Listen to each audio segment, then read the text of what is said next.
2025 ජූනි මාස කියන්නේ ගුවන් අනතුරු කිහිපයක් වාර්තා වූ මාසයක් බවට පත්වන අතර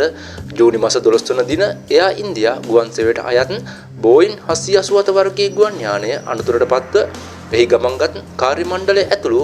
මගීන් 248 දෙනෙකු ජීවිතාක්ෂයට පත් වූ අතර ජූනි මාස 15 වන දින ඉන්දියාවේ කේන්ද්‍රනාථ සිට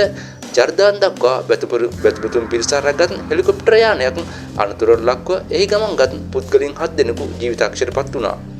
ඉතින් දැන් වාර්තා වන අලුත්ම සිදුවීම වන්නේ බ්‍රසීලයේ වායු බැලුනයක් අනතුරට ලක්වීමයි. බ්‍රසීලය කියන්නේ වායු බැලුන් සඳහා ජනප්‍රිය රටක් බවට පත්ව ඇති අතර එමගින් සංචාරක ආකර්ෂණය උත්සව හා සම්ප්‍රදායන් සමග වායු බැලුන් බැඳී තිබෙන බවට වාර්තා වෙනවා. එමෙන්ම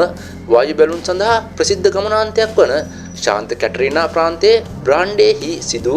ඛේදජනක වායු බැලුන් අනතුරකින් එහි ගමන්ගත් පුද්ගලයන් 21 දෙනෙකු අතුරින් දැනට පුද්ගලයන් 8 දෙනෙකු ජීවිතාක්ෂයට පත්ව ඇති බවට බ්‍රසීල මාධ්‍ය වාර්තා පළ කර තිබෙනවා.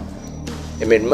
මෙම බැලුනය ඉහළ ගුණයේ ගිනිගෙන කඩා වැටී ඇත්තේ ජූනි 21 වන දින උදෑසන බවට වාර්තා වන අතර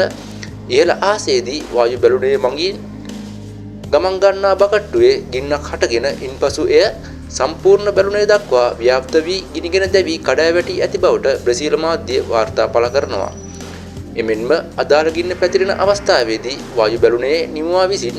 මගින් හට බිමට පයින් ලෙස නියෝග කර ඇති බවට වාර්තා වන අතර අවට සිටි පුද්ගලයන් විසින් මෙම වායු බැලුනය ඉහළට නැංවීමේදී වීඩියෝ ගත කරන අවස්ථාවේදී විශාල සුළඟක් හටගෙන තිබූ බවට ඔවුන් විසින් පවසා ඇති බවටද වාර්තා වෙනවා.